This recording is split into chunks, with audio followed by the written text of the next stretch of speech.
Olá, queridos companheiros, que a paz de Jesus nos envolva. O tema que trazemos é a influência oculta dos espíritos em nossos pensamentos e atos.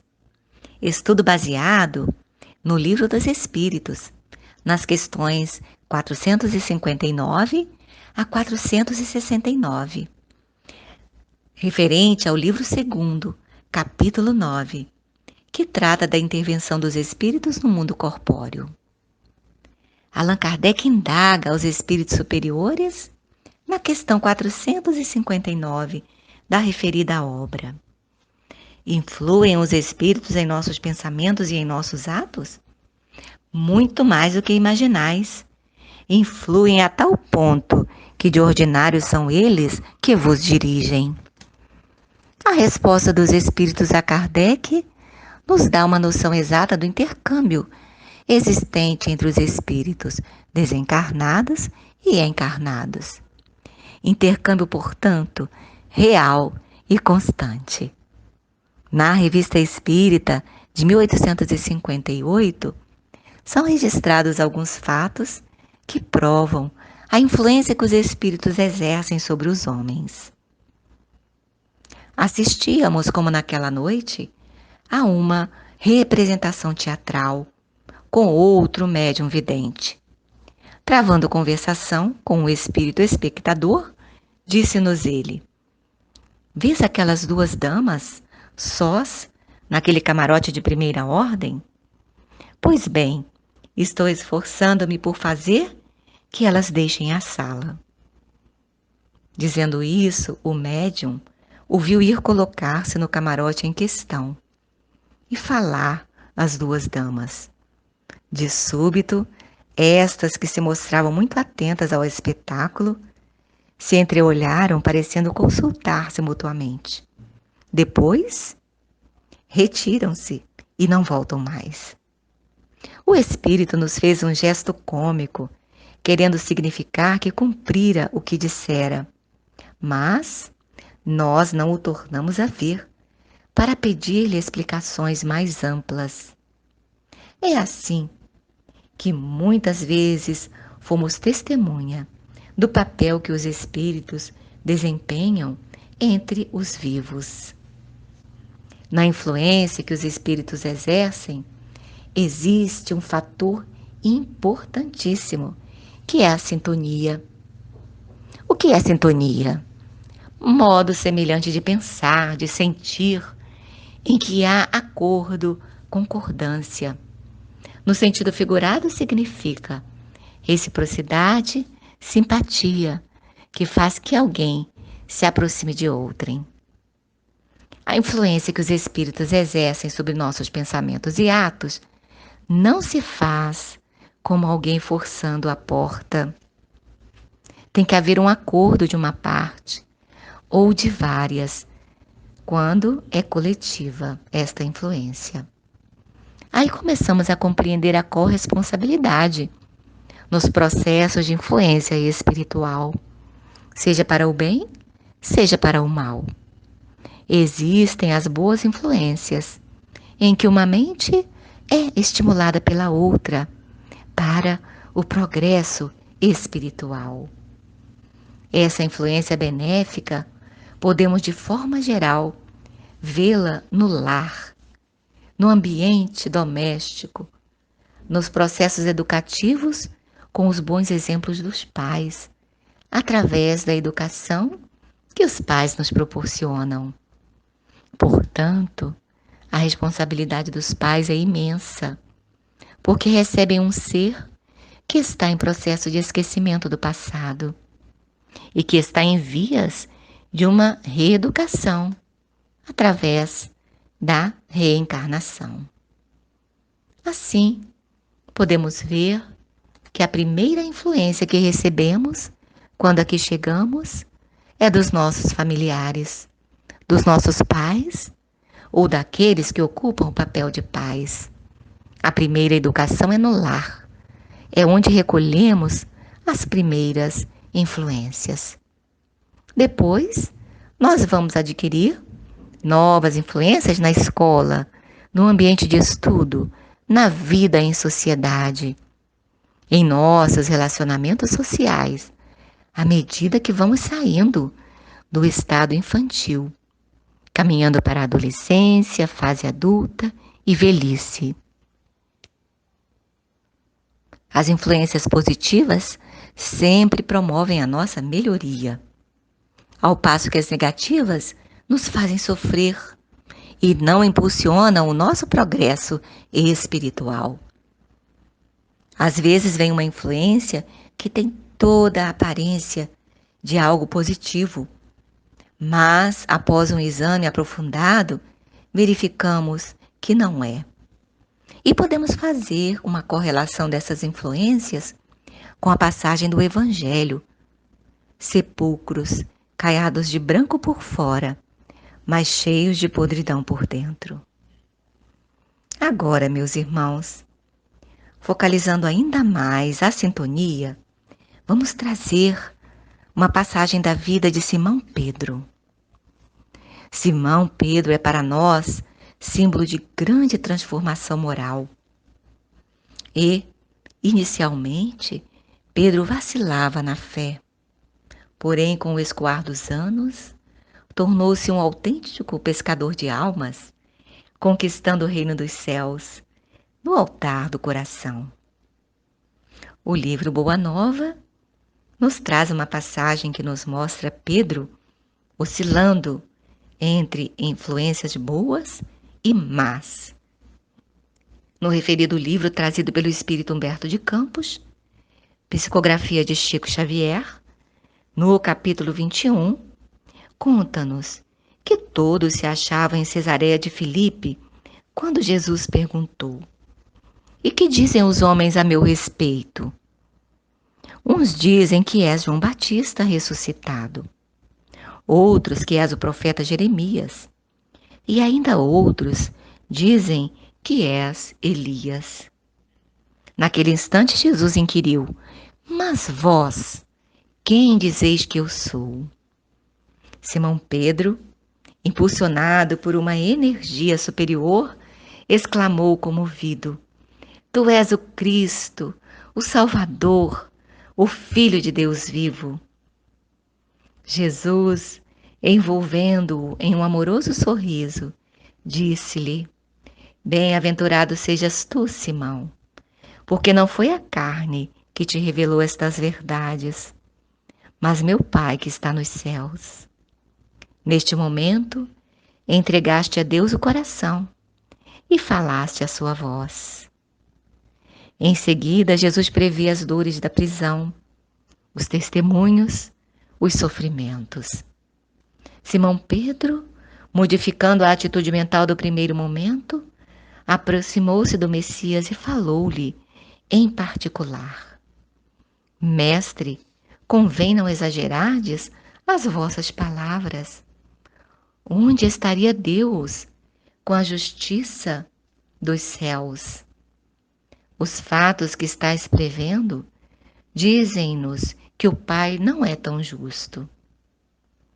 Pedro retira estas palavras: "Queres também tentar-me, como os adversários do Evangelho? Aparta-te de mim, pois neste instante falas pelo espírito do mal." O pescador se emocionou até as lágrimas. Queridos irmãos, vemos nesta passagem que Simão ora sintonizava com espíritos superiores e em seguida a sintonia se fazia com os espíritos do mal, como disse Jesus. O que é que faltava a Simão? Teria Jesus dito algo a respeito, convidando-nos a não sintonizarmos com o mal? Sim. Em Marcos, no capítulo 13, versículo 33, Jesus ensina: "Olhai, vigiai, orai." 3 passos. Olhar, analisando, para fazer o processo da compreensão. E fazer a discriminação do conteúdo, esquadrinhando aquilo que nos está envolvendo. Vigiar é ter atenção, estar atento estar desperto. E orar é um antídoto eficaz contra as más influenciações, especialmente quando aliada à ação infatigável no bem. Portanto, é preciso identificar a natureza da influência espiritual a fim de evitarmos as sugestões dos espíritos imperfeitos. Como distinguirmos se um pensamento sugerido procede de um bom espírito ou de um espírito mau? Indaga Kardec na questão 464 do Livro dos Espíritos. A resposta dos benfeitores da humanidade é um apelo ao nosso bom senso. Dizem eles: estudai o caso. Os bons espíritos só para o bem aconselham. Compete-vos discernir. Sabemos que os espíritos desencarnados estão em número de 4 a 5 vezes maior que nós, os encarnados. Sendo assim, é preciso entendermos quais são os instrumentos que temos para neutralizar as influências más provindas do mundo espiritual. E a resposta está na questão 469 do Livro dos Espíritos. Kardec pergunta: por que meio podemos neutralizar a influência dos espíritos maus? Praticando o bem, pondo toda a vossa confiança em Deus. Repelireis a influência dos espíritos inferiores e destruireis o império que queiram ter sobre vós. Evitai escutar as sugestões dos espíritos que vos suscitam maus pensamentos, que sopram a discórdia entre vós e que excitam todas as paixões más. Desconfiai sobretudo dos que exaltam vosso orgulho, porque eles vos atacam na vossa fraqueza. Essa a razão por que Jesus nos ensinou a dizer na oração dominical: Senhor, não nos deixeis cair em tentação, mas livrai-nos do mal. Meus queridos companheiros, o pensamento é o veículo condutor da vontade. Esta, quando se desvia do seu curso sem qualquer direcionamento, induz a criatura a atitudes impensadas e imprudentes, de consequências desastrosas para uns, dolorosa para outros. Por isso, a vontade deve ser mantida sob rigorosa vigilância. A esse respeito, Teresa d'Ávila tem uma bonita mensagem para a nossa reflexão.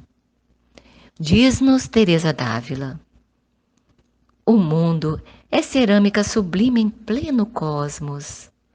A carne é o barro, o espírito é o oleiro. Cada homem plasma seu destino de acordo com a própria vontade. Há quem fabrique ânforas para o vinho do Senhor. E há os que modelam crateras para a cicuta do espírito. Companheiro da terra, faze da existência um vaso sagrado, em que a divina bondade se manifeste, na pobreza ou na abastança, na felicidade ou na desventura. Não te esqueças de que a vida corpórea é divina argila em tuas mãos. Esta mensagem está no livro Falando à Terra, psicografado por Francisco Cândido Xavier.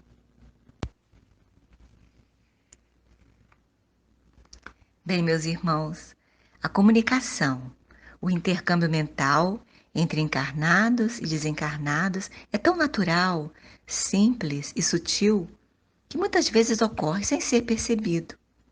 A grande maioria não tem a mínima percepção de que são ideias vindas de entidades espirituais. As ideias chegam de acordo com o teor de sintonia estabelecida.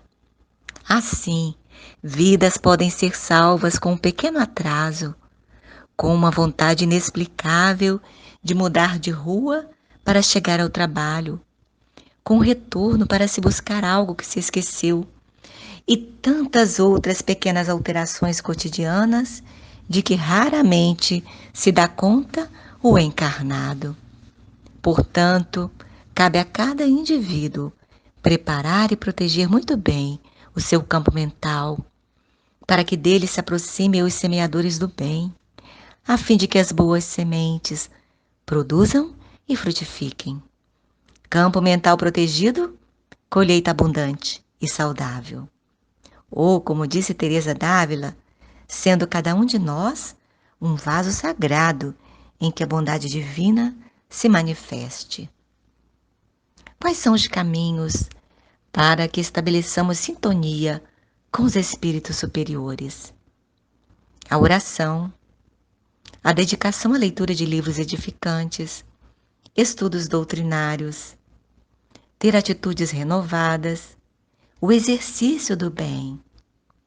No trabalho do bem, o indivíduo se esforça na transformação moral, ganha simpatia e confiança dos espíritos superiores e afasta os espíritos perturbadores. Para alicerçar o intento, é importante a autodisciplina, conforme afirma o Espírito Emmanuel. É necessário instalar o governo de nós mesmos em qualquer posição da vida. O problema fundamental é de vontade forte para conosco e boa vontade para com nossos irmãos. Aproximando-nos da finalização, voltemos o nosso foco para o apóstolo Simão Pedro, ao final da jornada terrestre. Na casa do caminho, o apóstolo Tiago Menor era quem fazia a intercessão com o farisaísmo, com o judaísmo de Jerusalém.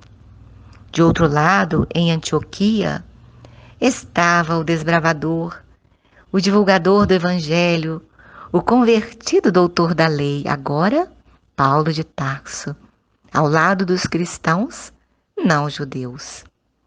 Simão empreende uma viagem a Antioquia, chega na pequena comunidade, mas talvez pressionado pela relação de amizade com Tiago Menor, que era um dos apóstolos, ou talvez tentando contemporizar com as exigências de Tiago e tentando não ofender-lhe a sensibilidade, Simão Pedro começou a demonstrar um certo afastamento daqueles cristãos que não eram judeus.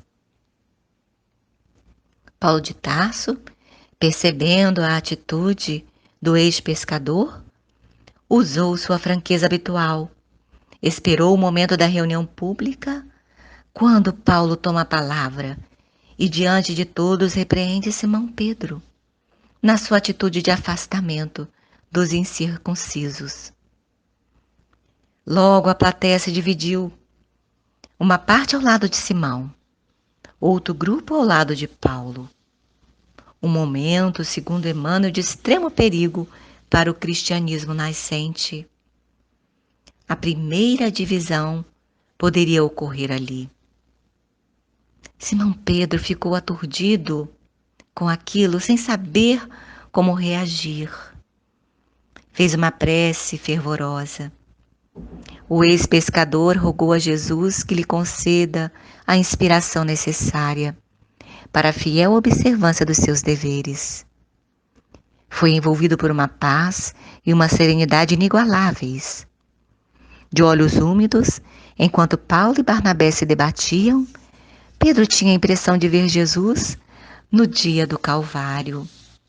Diante dos seus olhos, Pedro vê uma cruz luminosa.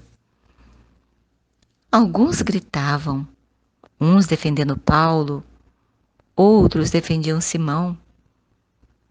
E ele parece que não escutava mais ninguém, só via aquela cruz. Após a oração, forças superiores, que ele não saberia explicar, se apoderaram de seu discernimento. E ele percebe que a cruz é o símbolo do perfeito equilíbrio, uma haste vertical apontando para o céu e uma haste horizontal. De um lado, Paulo de Tarso, com a missão de atender aos corações que não eram judeus. De outro lado, Tiago Menor, com a missão de cuidar e amparar os judeus que se tornaram cristãos. Na realidade, eram todos úteis, todos importantes, cada qual com a sua função. A cruz era o perfeito símbolo do equilíbrio. Nada de excessos, nada de partidarismo. O perfeito equilíbrio. Pedro toma a palavra. Meus filhos, vamos retornar à calma. E surpreendendo a todos, Simão diz: Paulo de Tarso está certo, eu estou errado. Cometi erros aqui em Antioquia, mas prometo corrigi-los a partir de agora. Voltemos aos trabalhos. Paulo, por favor, faça a leitura das Escrituras. A humildade de Pedro, a sua capacidade de esquecer as questões pessoais, colocando a causa cristã acima de si mesmo, salvou o cristianismo nascente. Simão Pedro, através da humildade, da abnegação e da oração fervorosa, conquistou a sintonia constante com o Mestre Jesus. Ele veio, pão da vida, luz do mundo. Tinha o olhar quente e profundo e solene, tinha a voz. Ele veio, mãos vazias, desarmadas, nem escudo, nem espadas, só amor por todos nós. Toda noite sem estrelas, ele ilumina, e as nuvens mais escuras, ele desfaz. Ele veio e agitou a nossa alma, tirou a nossa calma, mas nos trouxe a sua paz. Vamos orar, companheiros. Bondoso Deus, nosso Pai de infinito amor, Jesus, nosso Mestre, irmão incomparável, nós agradecemos, Senhor, a preciosa oportunidade desse encontro, onde podemos relembrar um pouco da Tua doutrina de amor e de paz. Imploramos, Mestre, por misericórdia, por toda a família humana, encarnados e desencarnados, para que Teu coração magnânimo alivie a dor dos que sofrem e ilumine com Teu amor os corações endurecidos. Seja Jesus sempre o nosso guia, fortalecendo a nossa vontade, para que orando e vigiando contigo, façamos a nossa transformação moral. Que assim seja, graças a Deus.